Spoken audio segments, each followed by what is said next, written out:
Hey guys, my name is Ryan. And my name is Miska. And welcome to Overwatch Central. Abilities can often be tricky things to nail down in Overwatch. Some abilities are so integral to a hero that you can't avoid using them, such as D.Va's Defense Matrix and Tracer's Blink, whilst some other abilities essentially never really get used, such as Reaper's Teleport. Today we want to talk about some abilities that players seem to make mistakes with. It can even involve abilities that players are using in other ways, maybe they're using them too much, too little, or maybe there's other dynamic ways that these abilities can be used that players just aren't really picking up on. So this is just a fun little video to go over some important abilities that you might be using wrong. Pharah's Concussive Shot is an ability that is fairly easy to underutilize. Much like Junkrat's Mine, it has several dynamic uses, but not having it for an emergency might get you killed. I'd say the main use for Concussive Shot though is more for movement than to knock off enemies from high grounds or from the map. Both are very useful uses for it, but you definitely end up using it more for movement. Watching players like Valkyria using the ability to dive right on top of heroes is as graceful as it is deadly, and the main mistake we see connected with that is that you try to save the ability for an emergency, so you tend to not use it enough. On a similar note though, using it for the main purpose of movement will sometimes have you forget to use it to knock people off maps, but also to knock soldiers out of their biotic fields, to knock tanks around, and to just generally cause chaos. It's a very fine balance between using the ability effectively versus wasting it when you need it. There's a similar problem with Pharah's ultimate as well. By waiting for that one perfect opportunity to use it, you could have used the ultimate and built up a new one over time. Just like with any other hero really, but for Pharah, just keep a healthy tempo of using her abilities. And the ultimate is very good in the way that you just press Q and there's essentially no cast time for it. If you're close enough to an enemy, you'll be able to finish them off quick, and that might be the difference between you living and dying, and your team's potential push continuing or not. Reinhardt's had a little bit of a resurgence recently, and as somebody that plays a lot of him, there are a lot of mind games with a Reinhardt versus Reinhardt mix-up. The ability that I want to focus on here is the Fire Strike. It's Reinhardt's only ranged ability, and it's a good way to certainly get ult charge. When it comes to Reinhardt versus Reinhardt, whoever has the Earth Shatter ready has a huge advantage, because if you know that you have Earth Shatter ready and the enemy Reinhardt doesn't,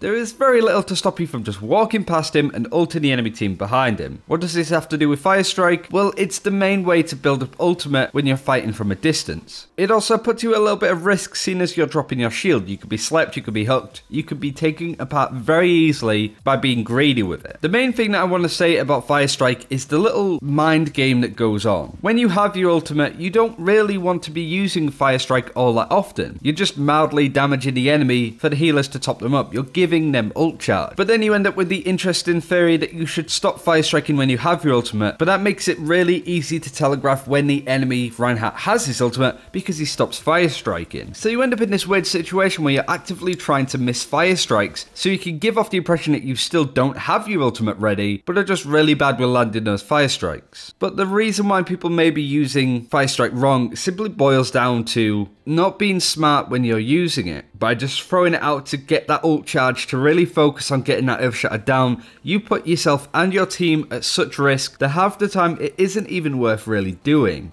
Guardian Angel is the shortest cooldown in the game with just 2 seconds. The thing that separates a good Mercy from a great one is liberally using the ability. To play like this, you want to make sure that Guardian Angel prefers beam target is off. This can be done in the options. You want to be able to heal a target but easily fly to other people for safety as well. Guardian Angel usage is essentially all about using it enough to make you hard to hit and for the enemy to keep losing track of you for where you are. So when you start noticing that people aren't ready for you to come around the corner or are starting to have issues with finding out where exactly you are, you know you're using the ability enough. Most of you know by now how Mercy is the top target for the DPS as well, so it's important to make yourself hard to hit. The issue is of course that without targets to Guardian Angel 2, you're very easy to hit. Dipping between your teammates with your Guardian Angel is a good way to maneuver your way out of danger. Enemies will most of the time try to call out the position for the Mercy, but as soon as they have, you've moved somewhere else. And that right there is your goal, essentially. It also reminds your team to stay spread and to give options to fly to. If you don't have those options, you'll be easy to pick off. So a lot of the mistakes with Guardian Angel is just not taking advantage of the very short cooldown, but you do also have to rely on your team a lot when it comes to escape routes.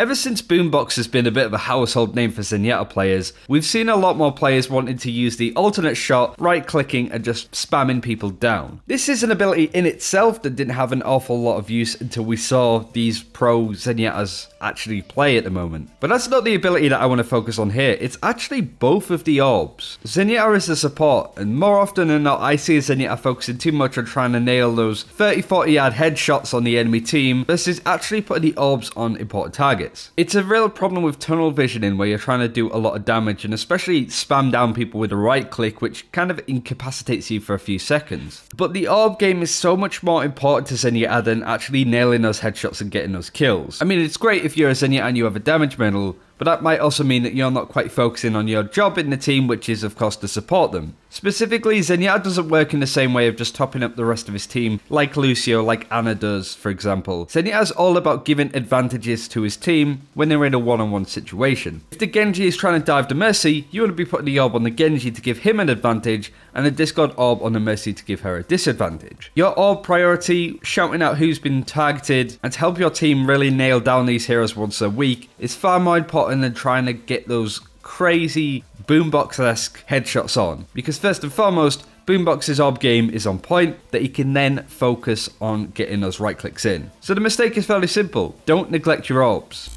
Lastly, we have literally all of Doomfist's abilities. There seems to be a trend of players wanting to know how to do the most damage with Doomfist combos, and guides currently out there on how to output the most damage using all of his kits, and whilst he is a combo heavy hero, using all your abilities one after another and then having no available abilities for you will end with you dying within seconds most of the time. There's a certain tempo to playing Doomfist. It's aggressive, sure, but using all your abilities to output as much damage as you can leaves you with no abilities to actually escape with. All of Doomfist's kits can be used to deal damage, but can also be used for mobility. You don't want to be dedicating resources to engaging on enemies, either because once you're there, you won't have an ability to use for damage. So our final and most important mistake to do with abilities is this. Don't use all of Doomfist's abilities in one go, otherwise you'll be starved of options when your target doesn't die, or when the enemy reinforcements come flocking in. And that's it for this time. Thank you very much for watching. Hopefully you enjoyed this video. It was meant to be fairly, quite chill, but also give some good advice for